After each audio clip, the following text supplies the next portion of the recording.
విద్యా సంస్థలు విద్యార్థుల నుంచి ఉచితంగా డబ్బులు సంపాదించట్లా, ఉచితంగా విద్య చెప్పట్లా, వాళ్ళు డబ్బులు తీసుకుంటున్నారు.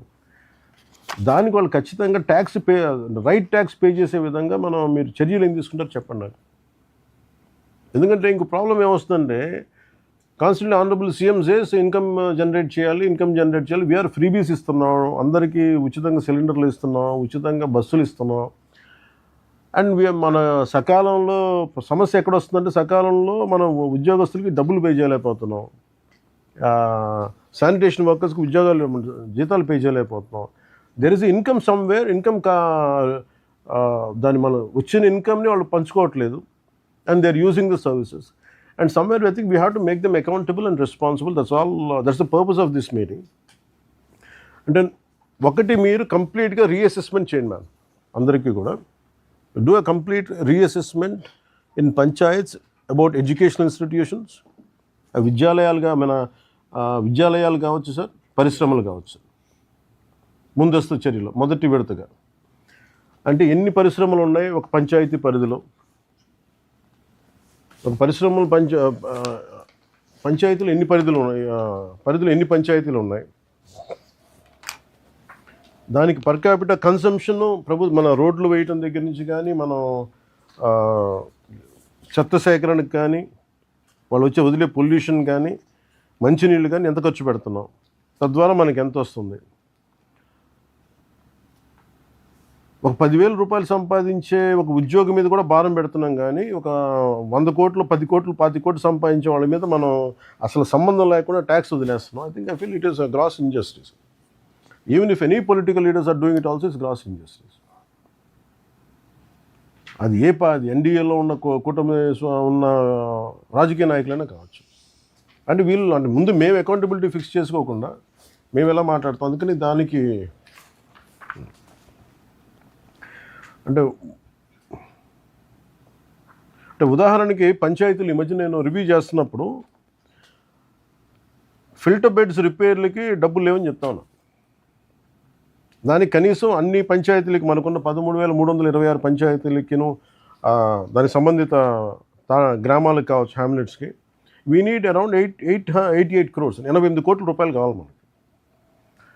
అసలు వీళ్ళు వదిలేసే డబ్బు చూస్తే, ఒక్కొక్క చోట వదిలేసే డబ్బు చూస్తే, అది ఒక్క ఉదాహరణకి ఆంధ్ర పేపర్ మిల్సే 13 కోట్లు కట్టాలి. ఆ లెక్కల్లో చూస్తే ప్రాపర్ అసెస్మెంట్ చేస్తే కనీసం తక్కువలో తక్కువ అన్ని పరిశ్రమలు కనుక పే చేస్తే నాకు తెలుసు ఫిల్టర్ బెడ్స్ ఇష్యూ ఉండదు ఆ ఏరియా వరకు.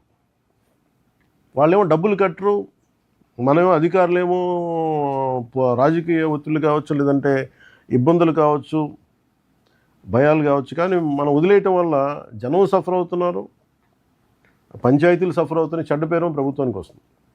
అందుకని ఒక్కసారి మీరు నాకు ఒక ప్లాన్ ఆఫ్ యాక్షన్ ఇవ్వండి సార్. మీరు కాంతిలాల్ దండే గారిని కూడా నా రిక్వెస్ట్ ఏంటంటే, మీరు ఇప్పటికీ అంటే చాలా వేగ్, ఇట్స్ నాట్ రైట్, అంటే నాట్ ఒక రైట్ ఫిగర్ కూడా కాదు, ఒక అందాజు, ఒక పెండింగ్ డ్యూస్ పరిశ్రమల నుంచే. నాకున్న ఈ రిపోర్ట్ కూడా నాకు రైట్ కాదు, నాకు ఇది అండర్ అసెస్డ్ కింద ఈ పరిశ్రమల నుంచి 115.57 కోట్లు రావాలి. ఎడ్యుకేషనల్ ఇన్స్టిట్యూషన్స్ నుంచి ఇంక్లూడింగ్ ప్రైవేట్తో 45 కోట్లు రావాలి. All are under assessed.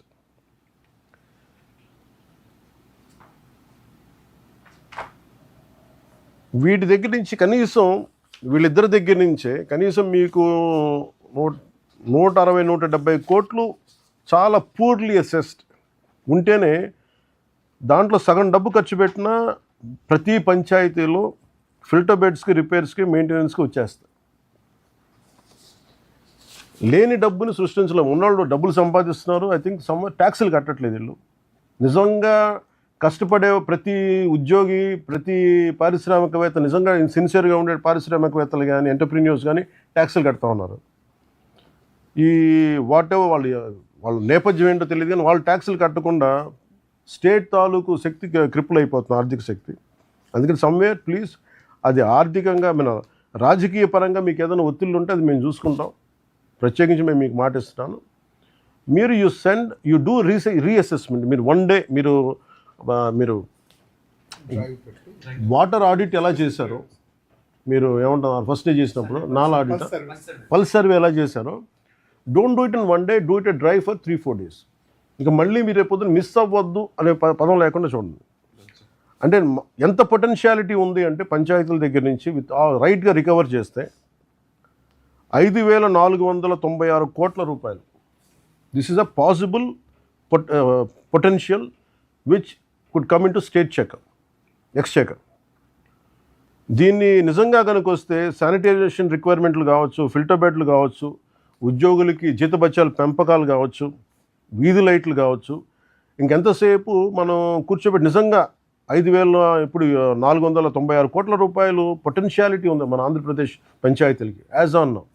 ఇది కూడా అసలు రీఅసెస్మెంట్తో చేయగలిగితే. అందుకని ప్రతి ఒక్కరు దీన్ని ఎవరన్నా పారిశ్రామికవేత్తలు కావచ్చు, విద్యా సంస్థలు కావచ్చు, దానికి నడిపే పెద్ద వ్యక్తులు ఎవరైనా కావచ్చు, అది రేపొద్దున గౌరవ ముఖ్యమంత్రి గారి దృష్టికి తీసుకొచ్చినా, రేపొద్దున క్యాబినెట్లో మాట్లాడినా అది మన నిర్ణయం మేము తీసుకుంటాం. కానీ వీళ్ళెవరు ట్యాక్సులు కట్టట్లేదు అనేది పబ్లిక్ అయితే తెలియాలి. ఒకవైపు పబ్లిక్నేమో వేధిస్తున్నాం, మీరు ట్యాక్సులు కట్టాలి, ట్రాఫిక్లు వెళ్తుంటే చలాన్లు కట్టాలి ఇచ్చేస్తున్నాం. కానీ ఇంత డబ్బులు సంపాదిస్తా కనీసం వీళ్ళు ట్యాక్సులు కట్టకపోవడం అనేది చాలా చాలా దురదృష్టకరం.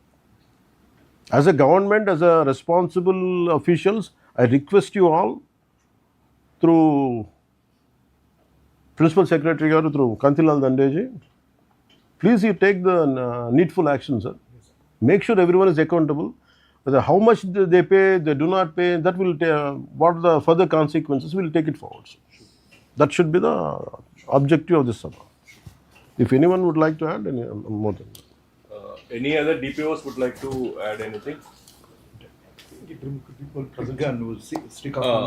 విశాఖపట్నం డిపిఓ ఉన్నారా? Give them 2 minutes and just say, and how do they take it forward? I'll చెప్పండి. డిపిఓ శ్రీకాకుళం స్వరూపరాణి ఉన్నారా?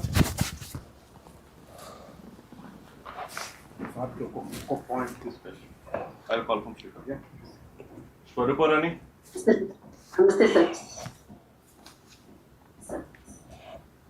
యాక్చువల్లీ మాకు 2024-25లో 25.89 crores ఉండేది సార్ టోటల్ డిమాండ్. అది స్టేట్ వైడ్గా రిస్ట్రిక్షన్స్ మేరకి total industries 10,000 above square feet area ఉన్నన్నింటినీ కూడా రీఅసెస్మెంట్ చేయించడంతో 33.76 వెళ్ళింది సార్.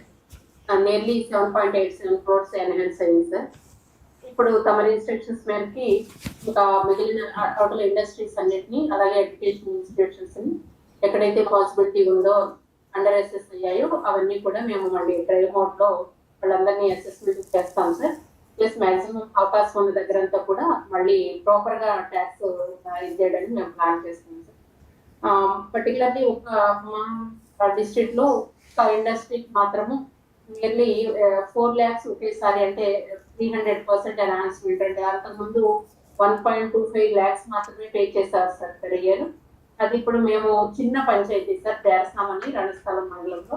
అక్కడ చాలా రిసోర్సెస్ తక్కువ, పాపులేషన్ కూడా తక్కువ. ఈ ఇండస్ట్రీ మాత్రమే మెయిన్ వాళ్ళ సోర్స్ సార్. దానివల్ల వాళ్ళకి 4 lakhs అదనం ఇన్కమ్ రావడంతో చిన్న చిన్న అవసరాలకి శానిటేషన్ ఆస్పెక్ట్స్ లో డ్రింకింగ్ వాటర్ రిపేర్స్ ఇట్లాంటి వాటికి యూజ్ చేయడానికి వాళ్ళు చేస్తున్నారు సార్. ఇట్లా ఇంకెక్కడెక్కడ అవకాశం ఉందో మేము అన్ని కూడా ప్లాన్ చేస్తాం సార్. పర్టికులర్లీ ఎడ్యుకేషన్ ఇన్స్టిట్యూషన్స్ మీరు అన్నట్టు అండర్ అసెస్మెంట్ మేము కూడా గమనిస్తున్నాం సార్. అవి తప్పకుండా మేము అవన్నీ క్లియర్ చేసి ఇన్కమ్ రీజనరేట్ చేయడానికి మేము ట్రై చేస్తాం సార్. అంటే ఇది నిజంగా కొన్ని పరిస్థితుల్లో మనం సాఫ్ట్గా ఉండాల్సిన చోట డెఫినెట్లీ విల్ బి సాఫ్ట్. కొంత మానవతా దృక్పథంతో చూపించాలి, హ్యూమనిటేరియన్ యాంగిల్ చూపించాలి, విల్ డూ ఇట్. మీరు రియల్ అసెస్మెంట్ అయితే చేయండి ప్రతిదీ on case to case basis. వాళ్ళకున్న పరిస్థితులను బట్టి మీరు ఒక నివేదికని పెట్టుకుంటే జనరలైజ్ చేసేయకుండా కేస్ టు కేస్ బేసిస్ మాకు ప్రపోజల్ ఫార్వర్డ్ చేస్తే అది principal secretary. No, we'll make it I would like to discuss it in the cabinet. Yes, sir. Number చెప్పిన ఒకే ఒక point, without anything actual tax assessment అనేది జరగాలి. తర్వాత Exemption అనేది, yes. Yeah, we'll do. Thank you ma'am. Vizianagaram Thank you. Mallikarjuna